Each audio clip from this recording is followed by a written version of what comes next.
Hello,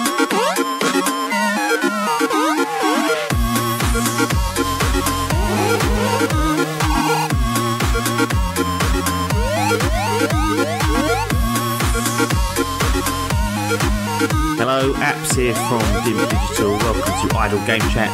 On this edition, we are reviewing Marvel's Spider-Man for PlayStation 4, an exclusive title published by Sony, developed by Insomniac. And we've got the main man here to review it. It's Tom Adkins, not Adcock. How's it going? I am beautiful. Excellent. Yourself? Well, maybe not beautiful, but good.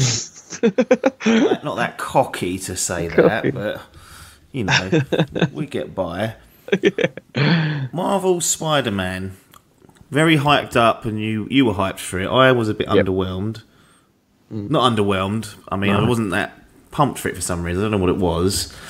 But we have both played it. You're going to be doing the review itself, so can we have a little bit of cards on the table? Not really a sequel to kind of base on, but whether perhaps if you've played any of the old Spider-Man games, and then also where Spider-Man fits into your sort of comic book preferences. Yeah. So, cool. I have been a long time Spider-Man fan. Yeah. I'm trying to think. Probably, with the exception of Deadpool, he might be my favourite Marvel character. Okay. So, I mean, yeah, I've loved him since a kid. Out of all the comics I've got, I've definitely got the Amazing Spider-Man is the most I've got. I've got a lot of comics from that. So that was a series I collected for a long time, and still have them somewhere. I don't really collect them anymore, but I do love Spider-Man. Games-wise, I played the best one that was available was Spider-Man 2. Yeah. I think it was on... Was it on PS2? It was PS2, yeah. Something like that.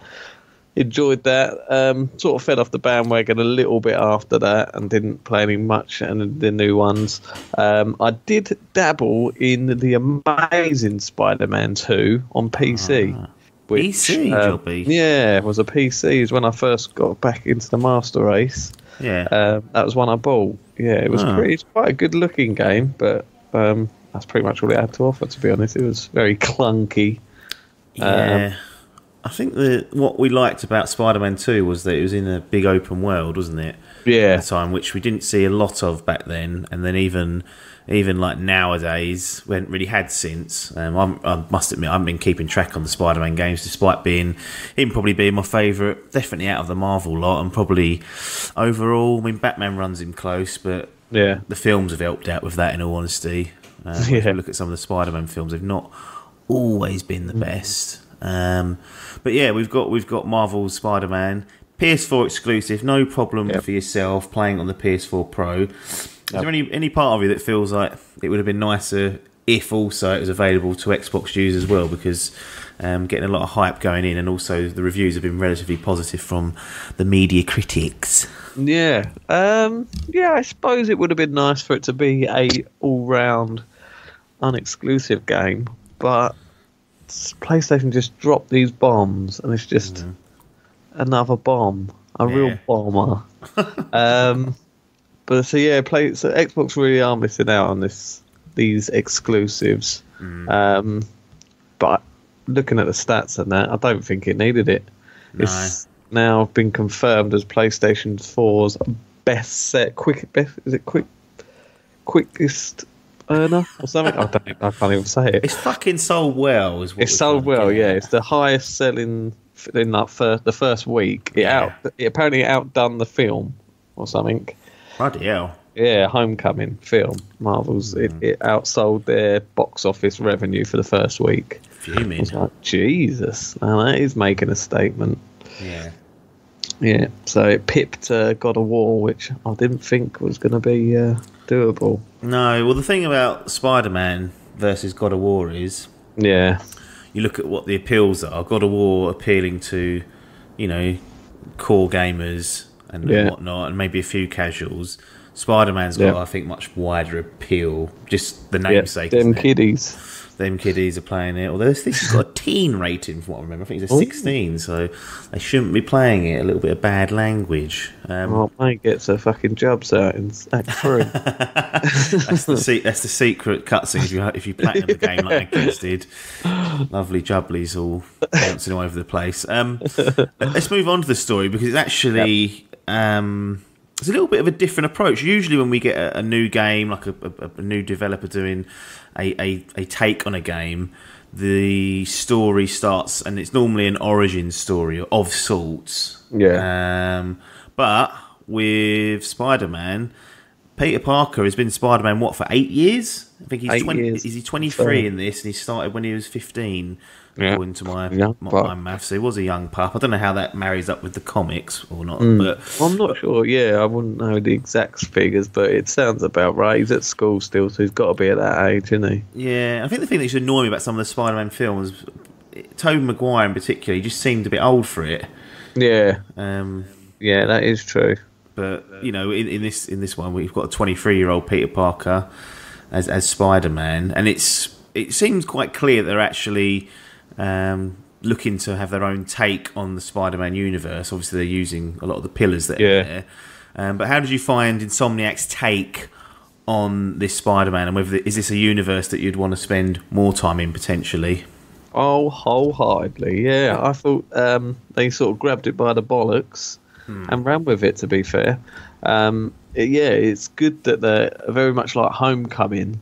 They didn't sit there and think, right, we need to explain everybody again. No. They know that we've had films, we've had games, we've had comics and stuff, so they know that the audience know who Spider-Man is. We ain't going to have to play through a fucking 3-hour tutorial of watching him get bit by a spider again. It's like the 8th time we've watched this now. Yeah. So, I love that they just let you get on with it, and boom, you know who it is, crack on. But the story, I think it was just top notch. Going back to their previous games, what was it? Ratchet and Clank was their last one. Yeah. I haven't played. It's on my to-do list. What was their Xbox game they had? Sunset Overdrive. Yes, was that any good story-wise? Story-wise, it was a bit sometimes overkill in terms of the forced comedy, which was a little bit of a concern here, because we know Peter Parker in Spider-Man is a bit of a quipper, and I was thinking, are they going to get that tone right for him and get make him funny and a little bit awkward now and again? But Sunset Overdrive, decent. And I think that was my game of the year it came out, because I really thought it was something a little bit different in an age when we was early into a generation. There wasn't a great deal going on. But Sunset Overdrive they've done a decent job with, but I must admit there was concerns around the comedy side, because I thought they need to be getting that right. So in this instance, do they kind of nail Peter Parker and Spider-Man in these little quick quips and comedy that he throws out? I think that contrast of each of them works well. Credit to the voice actor. Don't know what his name is. Apparently I saw a thing that he's married to your police officer that helps you around. Is it Yuri? Yuri, yeah. Well, that's the voice actor's real name, is Yuri.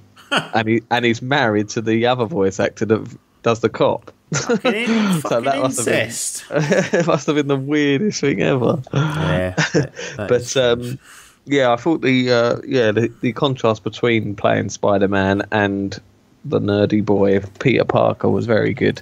It's great. It's a real good story. It does feel sort of adultish, even though it is a teen rating. I think kids will enjoy watching someone play this game, and there's enough in it for kids to enjoy.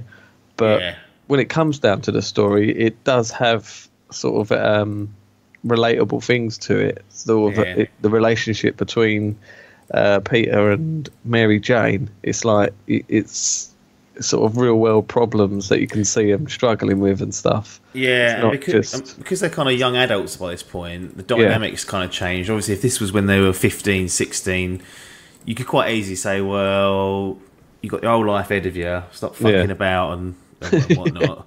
Whereas at this stage, they're both. I'm assuming Mary Jane's in the same year, so 23. So they're not. They're still young, but they've they're starting their careers and they finished education, things like that. So it's now. This is when shit starts getting real, I guess, in terms of their relationships and what they want to do with their lives. And it also kind of ties into Spider-Man's side of thing as well, because so we're not going to spoil what happens, but if there's some stuff happening here which is pretty heavy and good at times, and perhaps not what you'd expect from a high school. If he was still in high school darting around, it's normally quite light on that front, but they do touch on different kind of narratives in there. Yeah definitely. No, it's good. My other concern with the story was from watching the sort of build up, the trailers we got and stuff, was just the amount of villains we had. Comparing it to the films, especially Spider-Man 3 jobby 3 and the Amazing Spider-Man 2. You start wondering, will all these sort of characters, when there's so many of them, they don't get enough screen time and stuff, can it be just sort of suffocating and too much? But I thought the blend was pretty good. It works well, seeing as it's a group that's well known. So that lends it to it. But yeah, it was a concern at first, but I've got to say that Insomniac done some real good storytelling with this. Yes, with the villains. Yeah, so story positive. That's off to a good start. Presentation and performance. Now we've seen the footage pre-build, and people would have seen it by now. Yeah, looked great. There were concerns coming into it. There was a bit of a downgrade game trying to really pick up and crash the party. But I mean, I played it and I didn't fucking notice any downgrades. I thought it looked fantastic and it performed. It was almost flawless in terms of performance. I don't know if you had the same experience as well. We both played it on PlayStation 4 Pro. So that's it. I mean, the thing with this game, I can't give it anything more than a 2. Because of them puddles. I mean, I see them E3 puddles, and that's what got me hyped. That's why we pre-ordered. They took them away. Exactly. That was a joke. That is insane. They swear. I mean, to be fair, the images did look like they received some sort of downgrade, but they claim that it wasn't. It was just a sort of, even though the weather wasn't. A sort of day and night cycle. Apparently, the angle of the sun can change, and that's what they put it down to. And then they did obviously admit to taking away. Yeah, we've had them puddles out. Yeah, they've dried up in the. Honestly, they've dried up in the sun. Yeah, that's dynamic. Puddle evaporation technology. Thank you. Exactly, they ran with it. But no, I thought it was flawless. I mean. People will moan that it's 30 FPS, but I think for these third-person games, this elitism isn't needed. It's as long as it's a stable frame rate. If you're getting chucked about, it's skipping, and that will get on your tits. But I didn't have any hitches. I don't know if you did. No, it was fine. Had no crashes, nothing like that. So all clean on that front. And one thing I was completely surprised by how good this part of the presentation and the graphics were, and the animation was the facial animations on the characters in the cutscenes. Yeah, I was like, oh my god, I can't believe how good these are. Yeah, it reminded me of Uncharted 4 and Uncharted: The Lost Legacy. So they're sort of top of the class, I think, when it comes to facial animation. But this is really close. I was not expecting a Spider-Man game to look this good when the cutscenes were playing with just the facial animations for the characters. It was incredible. It is incredible, and even with Spider-Man himself not even having a mouth whilst he's got his suit on, just the use of his eyes, sort of opening and closing, adjusting to what he says. It added to the character a lot. It's brilliant. Yeah, and that obviously helps sell the story as well, having that kind of great facial animation. It don't half help with the performances, so it's great voice acting as well as the animations to go with. I was really surprised by it, and it kind of took me back, and I was like, this is up there now. That's very good indeed. So we know the game's open world. Yeah.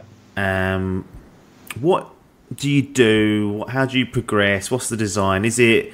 Are we looking at, clear down simulator jobby on the map? Yeah. How do you progress in the campaign? Are there side quests? All that good stuff. Give it all to us. Give it to us all. I know what it all is because You all I've know played it and computed it, but these people ain't. No, so this is I'd say it's very Ubisoft. Insult people chatting on the rafters. See, when you've got a big open world game, something like GTA, yes, you have quests you have to do. You have little side missions you can do. There's not too many collectibles or anything like that in GTA, is there? Not to our knowledge, at least. No, the GTA 3, I remember there were hidden packages. Right. I remember getting a guide to find all those, to collect them. And I think there were pigeons in one of them, which to shoot. Yeah, I don't know in GTA 5. I'm sure. I don't know if there are. I think the collectibles are more like they don't tell you on the map where they are. You've got to find them through pictures and stuff. I can't really remember, in all honesty.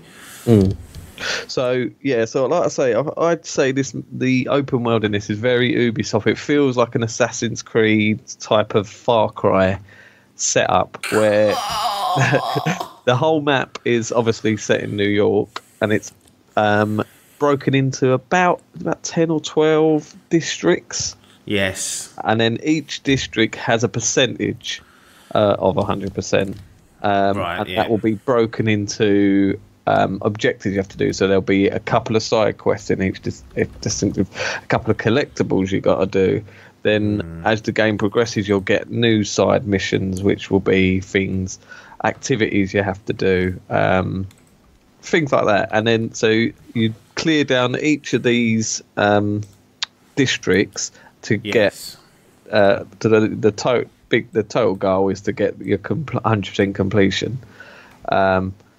And at first it's great, like the mission set up. The way I done it was I tried to clear everything I could before progressing with the story. Right.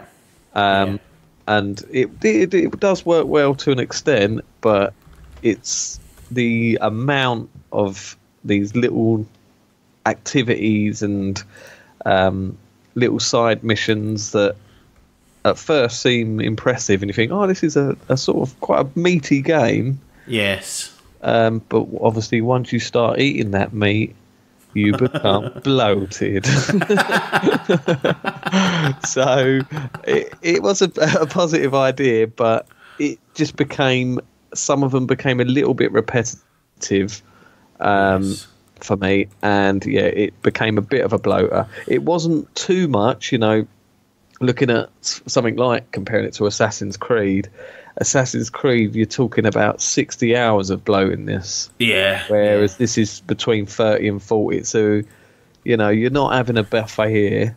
This is just the appetizer, but it's enough. It's a good meal, but it's just over the top for me. But in terms of structure, I think it does work well in this open world thing, as long as you are a fan of these clear down simulators, which I know you got your views on it. Yeah, I mean, the thing is, I think the problem you've raised there is a valid one, but it really, I played a lot of the side content. I've done a lot of the collectibles. I haven't done them all yet, but really, it didn't cause a problem or rear its ugly head because I wasn't going for the platinum. And I can see from your perspective, if you've done everything, you've platinumed it, done every single thing there is to do. So I can see. I think any game that you go for a platinum, there's always an area of repetitiveness in it. Definitely. But to get through the story and to level up, obviously we'll talk about the leveling up system in a moment. But to level up Spider-Man and Peter Parker, I did enough of the content, probably side content, 60% of it, and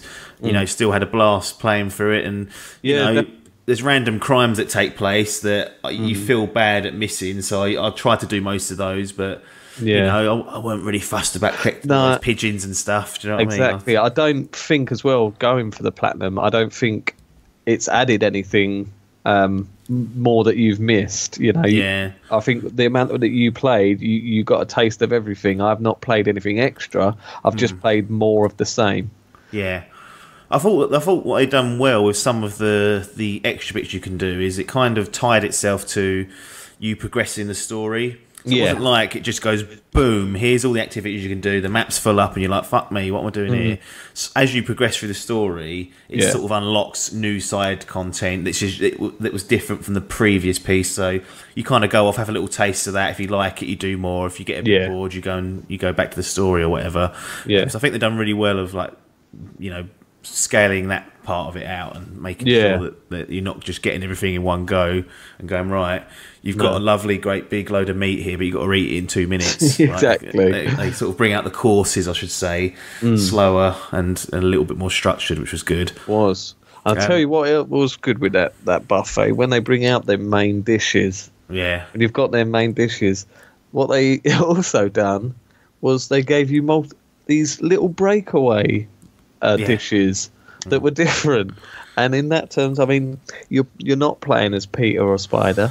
You're playing as other characters, and these missions really did break up the dinner. They did. It was. So those, for me, I did not. I kind of enjoyed the novelty of them, and typically what they were very slow-paced missions, and they kind of used the same trick a couple of times where you bump into a character and then it'd say, 15 minutes earlier, then you'd play as that character as they met up with Spider-Man. They kind of overdid that a little bit for me. And a lot of the missions were slow-paced, and I think most of them were kind of stealth missions. They were. Full stealth.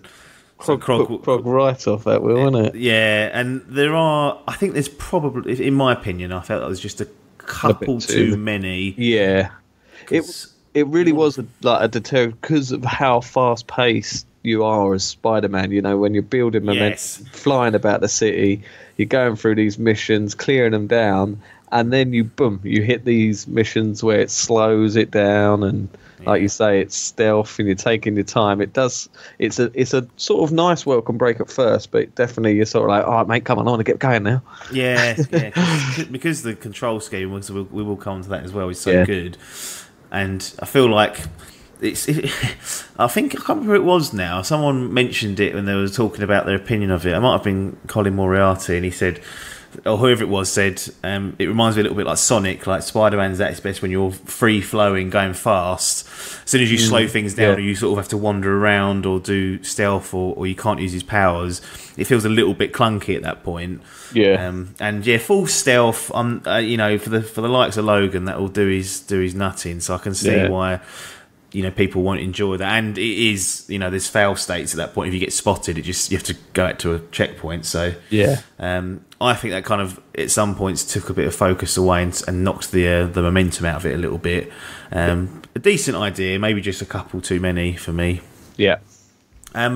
So you can actually level up Spider-Man with powers, with suits, with mods, with gear. It sounds very, very complicated. And there's people sitting at home going, oh, hang on, I thought I was just going to be swinging around as Spider-Man. Is it too complicated, or have they simplified it enough so that you're gonna want to unlock some of these powers and build him up? I was wondering this because looking when I first started to see this mechanics of the game and how it worked, I was thinking, cool, this looks like a fully fledged RPG. It's the fucking Witcher. It is, isn't it? You've got all these, like you say, mods on all these gadgets, different suits, different abilities you can unlock. I was thinking, cool, bloody hell, I'll be able to mould him to the shape I want. But it does become sort of, as a progressive thing, you gain more points. I forget what it's called now. Do you earn at the end? Is it ability? It's just ability points. I don't think they can't have anything clever with them. They just call them that. Spidey points. That would do it well. So I thought they done a very good job at almost dumbing it down so it wasn't too over complex. You knew exactly what you were doing. You had your gadgets, which they had different mods on it. You had, I can't remember, it was about 5 or 6. Was there? Probably more. Each one you had to do certain story side activities that then give you these tokens that you're able to spend on these different mods, and some couldn't get on till later in the game, so you couldn't unlock everything from the beginning. It streamlined it quite well. Yeah. The suits is brilliant. It wasn't just a cosmetic thing, which, I mean, some of them are great, some of them are a bit weird, and Yeah. there's some good nods to some old previous comic things. Yeah. I think there's like a wrestling one where that was like a nod to the original Spider-Man film. Yeah, some great ones. But each costume you unlock comes with it has its own ability. Yes. And then you can once you've unlocked that, you can then change the cosmetic of the suit. You can go back to the original if you like, which I did most of the time, to be fair. But you can keep the ability that suit comes with. Yeah, that's it. So quite impressed with that. Yeah. Yeah, because that's good the way they've done that, because it could have quite easily said, oh, you have to wear the suit to get the power, which if you don't like the look of the suit, 'cause some of them are a little bit out there. I was quite surprised at the variety of them. Yeah. So you don't want to be swinging around that, but you're thinking, oh, I really love that kind of special power you've got. So I think it was good that they gave you the flexibility to swap them in and out regardless of what cosmetic suit you were wearing. And always appreciate a little bit of attire change when they give you the opportunity. Yeah. The number one question that's on everyone's minds here is, and it is our favourite, are there any microtransactions?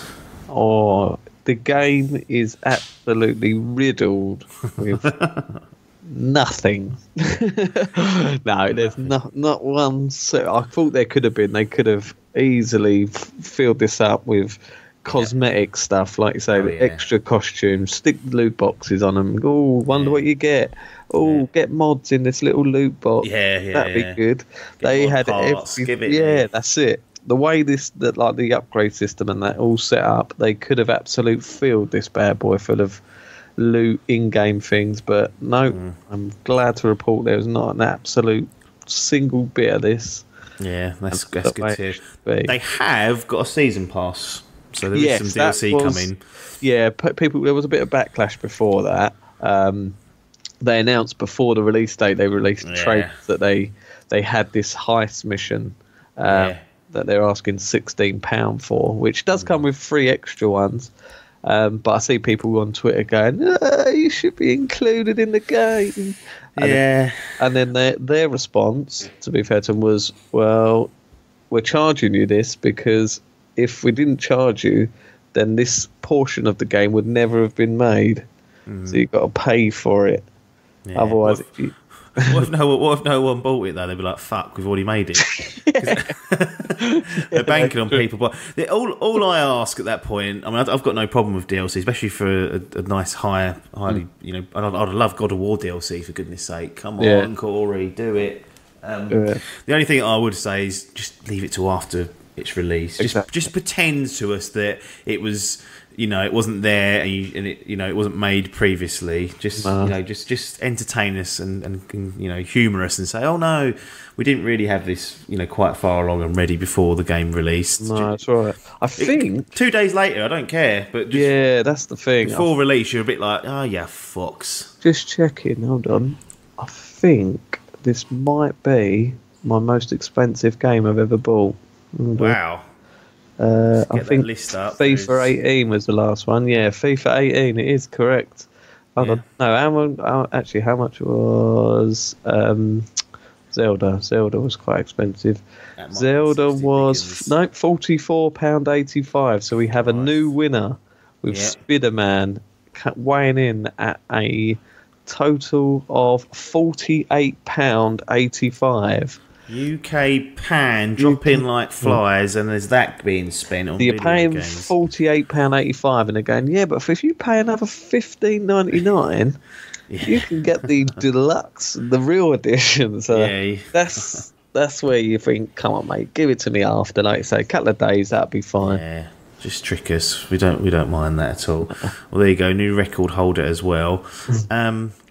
Mechanics. And the controls of Spider-Man, the swinging. This is where I feel like it had to be right, because if it felt like garbage swinging around the Manhattan Island. That's one thing to mention. The Manhattan Island is the only... I think it's Manhattan anyway. It's the only island of New York that you can play on. You try and go to the others, and it goes, nope. So it's big enough, but it kind of... I thought, oh, there's going to be 3 major... Nope, you are on that island, and you that is leave it. Not even old Statue of Liberty. I was thinking, No. at least.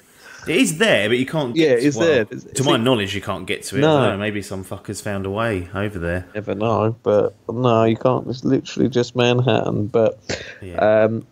just talking about the city itself, it's phenomenal. It's probably the best representation of New York. I'd say after, even though it wasn't New York, but it pretty much was in Grand Theft Auto 4. Liberty City, that was essentially New York. I thought just the way you can traverse around the city, the way it's set up, having the rooftops with the sort of water butts on the big sort of signs. Billboards, sorry, that's the word. The way they set it up, it's excellent. The bridges and stuff, Come on, it's all Billy! accessible. That the city on its own, it feels alive as well. It's full up with NPC. It's full up with NPCs as well. Yeah. It's one thing that, and we'll move on to the controls in a moment, but there is the day-night cycle. Yeah, is tied to your story progression. Yeah. Usually in open worlds, it's like a clock, isn't it? It ticks away as you're playing. It's a sped up version of real time, so you're not 24 hours for one day, but and day and night changes based upon that. How did you find that? Because that's actually quite unique in today's sort of world games. And I did find a couple of problems with the side missions that sometimes I would be in the daytime, I'd go and do a side mission, and it would load, so that was a bit annoying, and then it would be nighttime. So my brain didn't accept that, and I couldn't do the mission till it was night. I had to wait until it was night and remember and go back. Yeah, that was a bit distracting, to be honest. I do agree with you on that.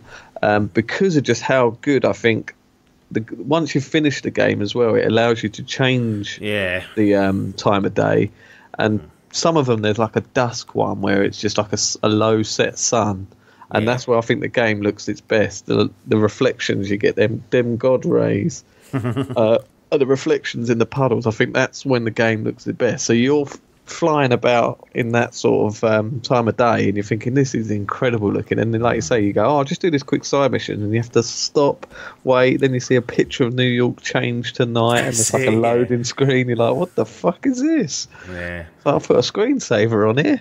I don't mind the fact that it's tied to the story, but I don't understand why side quests is getting, like, it has to be done at night or day or like that. To me seemed a little bit unnecessary. I know there's probably maybe a contextual reason behind it, but to me it kind of broke the immersion that you just suddenly change and then change back once the side quest is complete. But that's a minor point, and something that, just if you're going to do side quests next time, just put them, just whatever the time of day it is when you go to do it, just leave it like that, because the load screen annoyed me.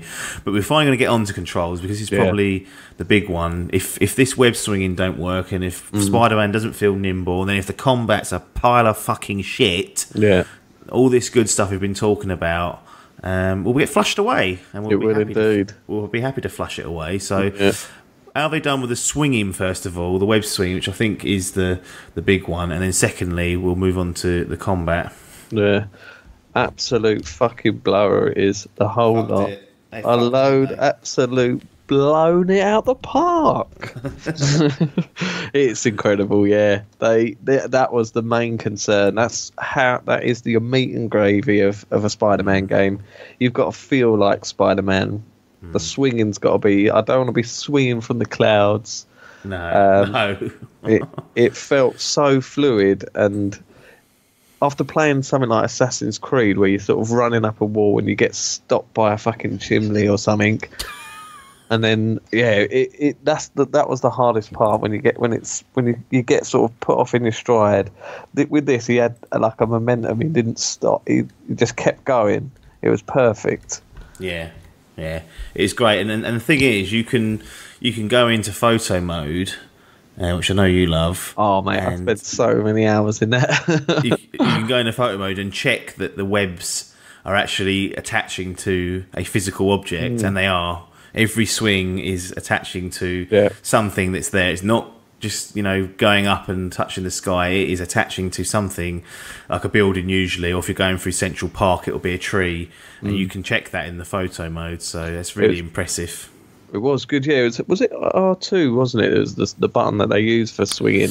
Yeah, and it's actually quite simplistic, isn't it? You can jump off a building, and all you've got to really do is hold R2. You haven't got to, like, I thought you might have to press R2 to like, shoot it out, but if you hold R2, essentially at a stage where you can drop a web out or sling a web, it will come out and it will attach to a building. You'll start swinging, and then you can use X to jump either midway through the swing to build up some pace, or at the end of it if you want to build some altitude or whatever. But yeah, hold R2 and you won't hit the ground and break your back. Although I think if you just jump off anyway, he lands and doesn't die, so there's no damage. Right. I remember. It was kudos to the animations as well. Oh yeah. When even with the one that shocked me was going up like stairwells. Yeah. There was one up that I thought, there's no way we're about to go through that, and he flips up and he starts going up the side of it, and I was like, cool. Yeah. The fluidity with the animations and what you're doing and what you're inputting is insane, and that's just in the web slinging. Even in the combat, I find it arguably more impressive how well it all fits together with your inputs and the objects around you. Very rarely did I get in a situation where it felt like I was trying to do something but I couldn't because there was a bit of a fucking object or a wall in the way. It would just Spider-Man, for example, if you do a dodge and you're near a wall, we'll bounce off the wall and use that as a dodge, and you can use that as actually an attack. But probably a good segue into the combat. Some people going, that's good combat, but that's just Arkham. Yeah, I'm bored of Arkham, and I say, well, shut the fuck up, 'cause that's a good anyway. But is this too close to an Arkham game, or does Spider-Man feel like Spider-Man and not a nimble Batman? It's tough. It was very good, but it is very reminiscent of Arkham. Even Shadow as well, Shadow of Mordor. Yes, which is the famous. Yeah, that's also got a bit of Arkham in it as well. Yeah. It worked really well. Like the animations are awesome. Where he's flipping about, it feels very Spider-Man. Being able to sort of get a rhythm to it, where you're sort of dodging and parrying, and then using the attacks, like you say, jumping off a wall and stuff. Being able to use your gadgets midway through is pretty good as well. I suppose you had a few in Arkham, but not much. So yeah, that works really well. The only thing that got on my nerves a little bit was got on his nuts. When there was so many enemies, the way you'd see his being able to counter was like his sort of spider senses getting off, which is like little white lines. Yeah. If there was so many there, I sort of couldn't keep my eye on Spider-Man. I couldn't see when the time, so I'd get walloped, get punched by one of the big fat geezers, or get shot with some dirty grey rocket launcher. Yeah. And it puts you down. That was my only gripe with it, but it was fluid enough. It's an enjoyable. It took a little while. I think the first hour or stuff, I was getting my ass kicked straight. I died loads of times in the first hour or so. Yeah.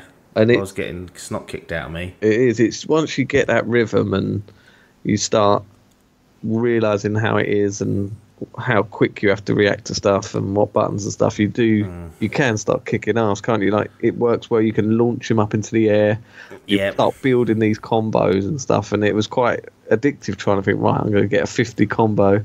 But like some of the missions, the way they were done was brilliant. They give you sort of side challenges, and it'll be like stick people to the wall.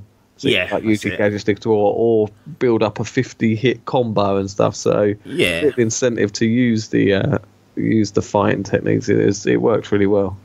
Yeah, no, I had some great times within the combat, and it felt it didn't matter what I tried or what I did, it nearly always worked, providing it was good player input. I remember you didn't you? You said you hadn't played it for about 3 or 4 days, and then came back into it and you just said, I felt like an absolute boss, man. I was just fucking smashing it.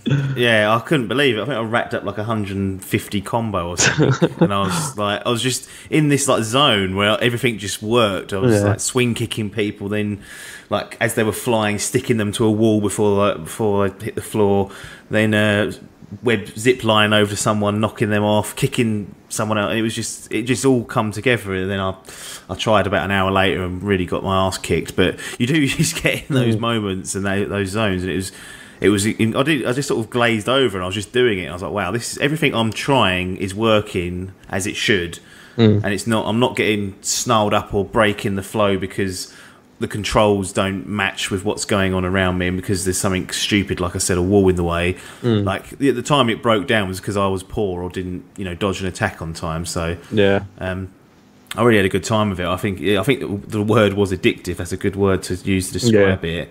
Despite it being similar to the Spider-Man controls in terms of like dodge and countering and stuff like that.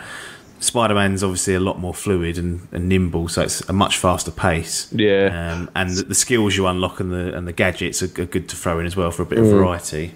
One of the big, I just remembered some of the attention to detail with the combat as well. It's so good that Spider-Man, his thing is he never kills anybody. And some of these fights, you're doing them on the top of rooftops, and you can swing kick them. If you watch them fall off the side of the building, you'll see the animation where a bit of web will come out and stick them to the building so they don't die. I was so impressed with that.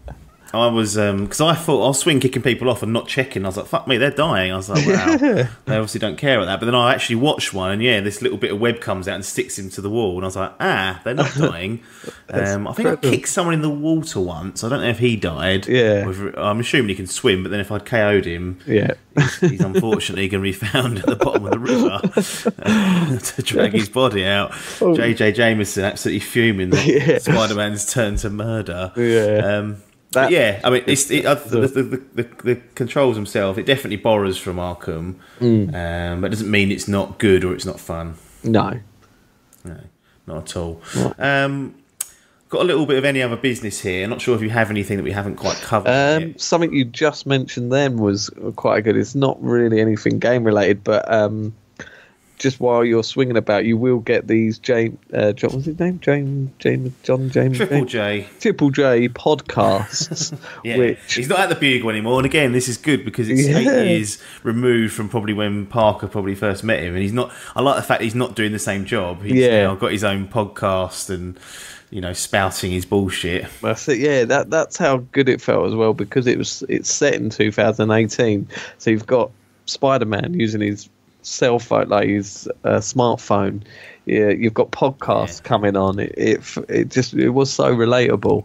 But these podcasts are brilliant. It's just Triple J just unleashing on Spider-Man you sort of get new ones after each mission, so it starts including what you've just done in the mission. But they did have me chuckling a few times.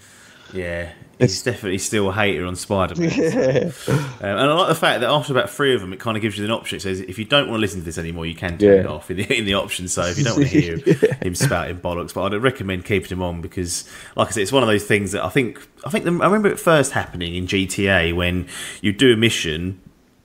You'd be listening to the radio later on, then it would mention to go, there's been a robbery at the boatyard, and I was like, that was me. And this is like another play on that, which is good. The other thing I wanted to bring up was around the voiceover. So I noticed, and I'm pretty sure this is actually what happens. It's not my head playing tricks on me.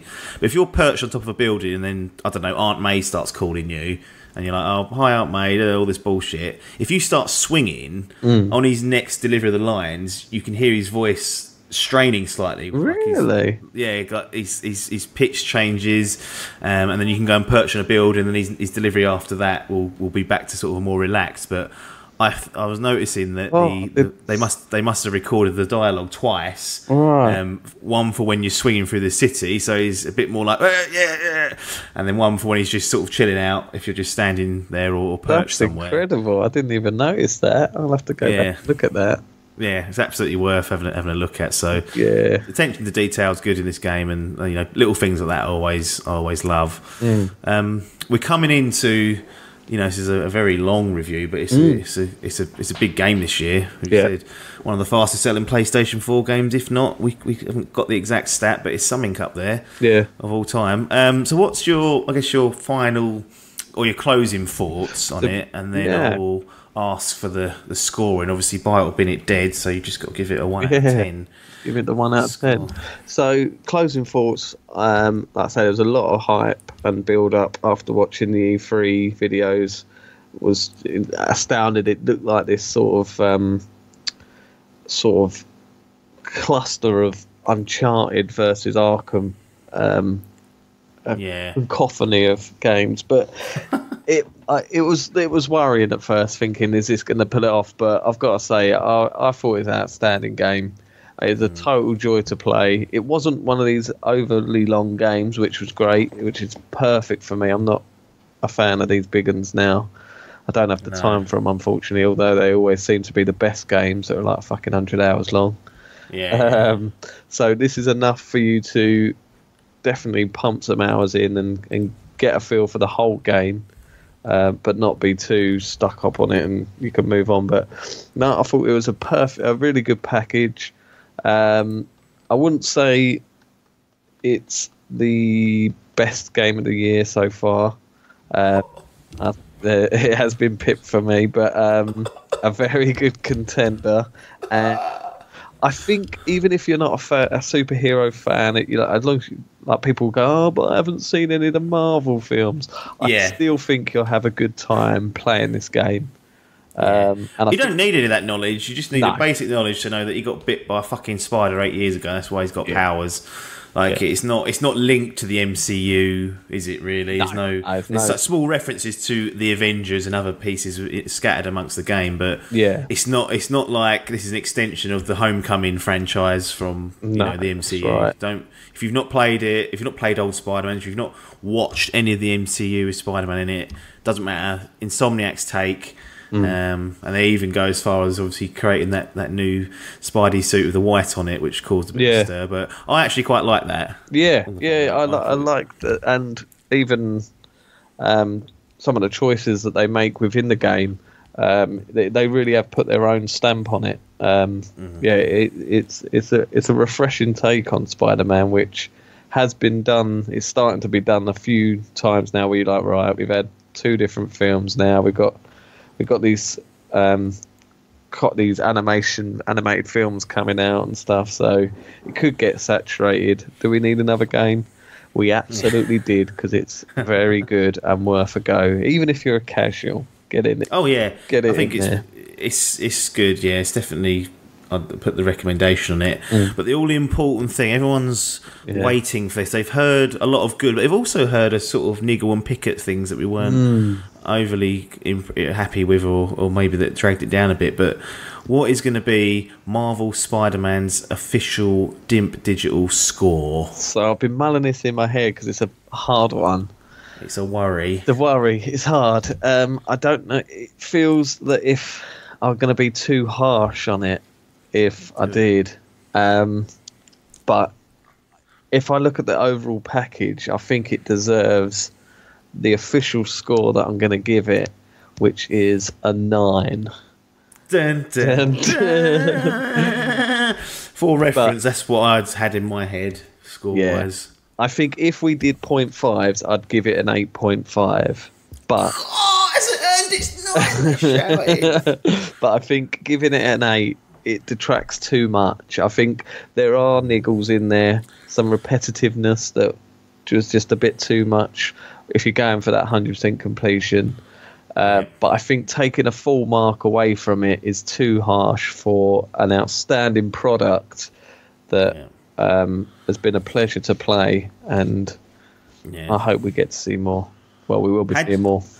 Had you given it the 8, I would have had to ask a really tough question and said, so you're telling me that Far Cry 5 better than Marvel Spider-Man? That is true. But you're saying it's on par though. It's on par. I do still like that ending, but re-review inbound.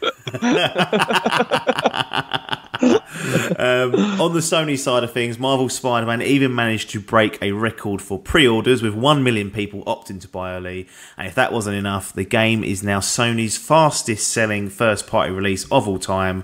God of War's record didn't last long, did it? And that is via Push Square. So if that's wrong, fucking go to them and put it in the comments. Nothing more for us to say though, apart from thanks for your time. Oh yeah, Spider-Man obviously still gets a gold rating. So 9 out of 10 is gold. Better nick that in there.